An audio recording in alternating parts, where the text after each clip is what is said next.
Om Swastiastu. Perkenalkan, nama saya Niwayan Siska Damayanti, kelas 12 MIPA 3 absen 28.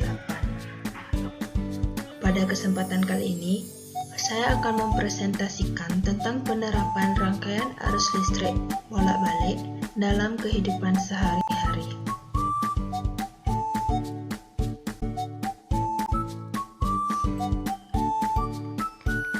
Adapun materi yang akan kita bahas pada kesempatan kali ini adalah pengertian arus bolak-balik, penerapan AC dalam kehidupan sehari-hari, prinsip kerjanya, dan kesimpulan dari materi yang telah kita bahas. Langsung saja ke pengertian arus bolak-balik.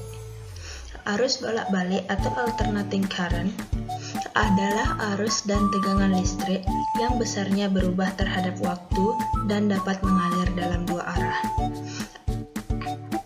Dan arus AC yang biasa digunakan untuk tegangan listrik PLN adalah sebesar 220 volt 50 Hz, dan ini merupakan tegangan standar untuk Indonesia.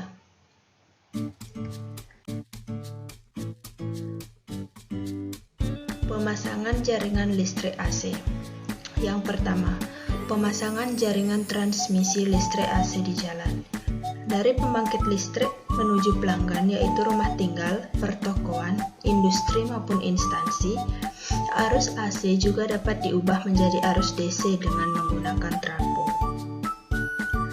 Nah, arus listrik DC ini dikirim atau ditransmisikan melalui sistem jaringan bertegangan tinggi. Sistem tegangan tinggi inilah nanti akan dipilih dan bukan sistem arus tinggi sebab berkaitan dengan luas penampang penghantar. 2. Pengamanan jaringan listrik AC dalam rumah. Pemakaian daya listrik jaringan AC atau arus bolak-balik di rumah atau di kantor dibatasi oleh pemutus daya yang dipasang bersama dengan kWh meter. Jika arus listrik melebihi ketentuan, maka dengan adanya pemutusan daya secara otomatis akan menurunkan saklar. Dan untuk keamanan pada alat-alat listrik rumah tangga, biasanya pada masing-masing alat dipasangi sakring atau saklar. Pemasangan sakring pada alat listrik untuk mengantisipasi adanya arus yang tiba-tiba membesar yang memungkinkan alat listrik dapat rusak atau terbakar. Dengan adanya sakring, jika arus tiba-tiba membesar, maka sakring akan putus dan alat listrik tidak akan rusak. Sumber arus bolak-balik atau AC. Arus bolak-balik dihasilkan oleh GGL induksi yang merupakan sumber daya AC.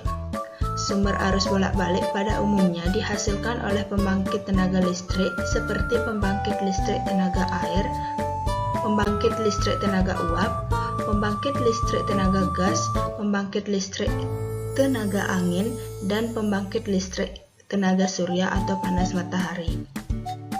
Dan ada pula pembangkit listrik yang sifatnya mudah dibawa atau portable. Pembangkit-pembangkit inilah yang menyediakan daya untuk mengoperasikan kebanyakan barang elektronik di sekitar kita seperti televisi, radio, sound system, dan lain sebagainya.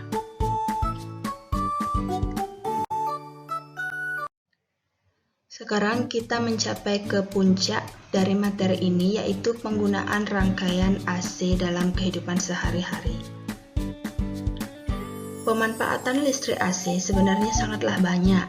Misalnya kita dapat melihat barang-barang elektronik di rumah. Sebab semua barang yang menggunakan listrik PLN berarti telah memanfaatkan listrik AC. Meskipun demikian, ada beberapa barang yang menggunakan listrik PLN, tetapi barang tersebut menggunakan listrik DC, misalnya laptop. Laptop menggunakan listrik DC. Listrik tersebut diperoleh dari adaptor yang terdapat pada laptop atau pada chargernya.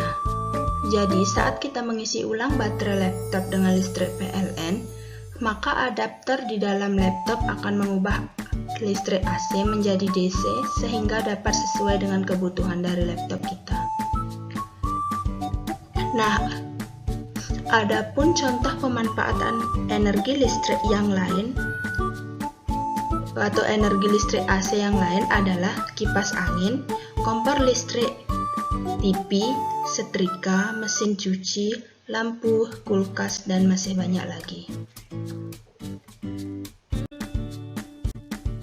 Selanjutnya kita akan membahas cara kerja barang elektronik yang memakai AC. Seperti yang sudah disebutkan tadi, di sini kita akan membahas televisi, setrika, kompor listrik, dan kipas angin. Yang pertama, televisi. Prinsip kerja televisi secara umum adalah mengubah sinyal elektronik dan magnetik menjadi gambar dan suara. Sinyal tersebut berupa gelombang elektromagnetik, yaitu gelombang yang terdiri atas medan magnet dan medan listrik. Yang kedua, setrika. Saat kita menggunakan setrika listrik, arus listrik yang mengalir di setrika akan diubah menjadi energi panas. Perubahan energi listrik menjadi panas ini terjadi akibat adanya hambatan pada kumparan penghantar listrik di dasar setrika listriknya. Akibatnya, suhu logam setrika akan naik. Yang ketiga, kompor listrik. Ketika alat masak diletakkan di atas kompor, lalu arus listrik bolak-baliknya dilewatkan dari dalam badan kompor melalui gulungan kawat. Dan arus listrik tersebut kemudian menghasilkan medan magnet berisolasi dan menghasilkan arus eddy melalui restansi alat masaknya. Dan yang terakhir, kipas angin. Kipas angin adalah alat yang mengubah energi listrik menjadi energi gerak dengan menggunakan motor listrik yang berguna untuk mengubah energi listrik menjadi energi gerak. Dalam motor listrik tersebut, ada kumparan besi yang bergerak dan sepasang magnet U pada bagian yang diam. Jadi, kesimpulan dari materi yang telah kita bahas pada slide sebelumnya dapat disimpulkan bahwa arus bolak-balik atau alternating current atau biasa dengan disebut AC adalah arus dan tegangan listrik yang besarnya berubah terhadap waktu dan dapat mengalir dalam dua arah. Dan arus bolak-balik ini dihasilkan oleh gagal induksi yang merupakan sumber daya AC. Arus AC yang digunakan untuk tegangan listrik PLN sebesar 220 volt 50 Hz dalam standar Indonesia. Penerapan arus listrik bolak-balik dapat dimanfaatkan dalam kehidupan sehari-hari untuk mengoperasikan kebanyakan barang elektronik di lingkungan kita. Misalnya saja kipas angin, kompor listrik, TV, kulkas, dan lain sebagainya. Sekian presentasi dari saya. Akhir kata saya ucapkan para mesanti, Om Santi Santi Santi Om.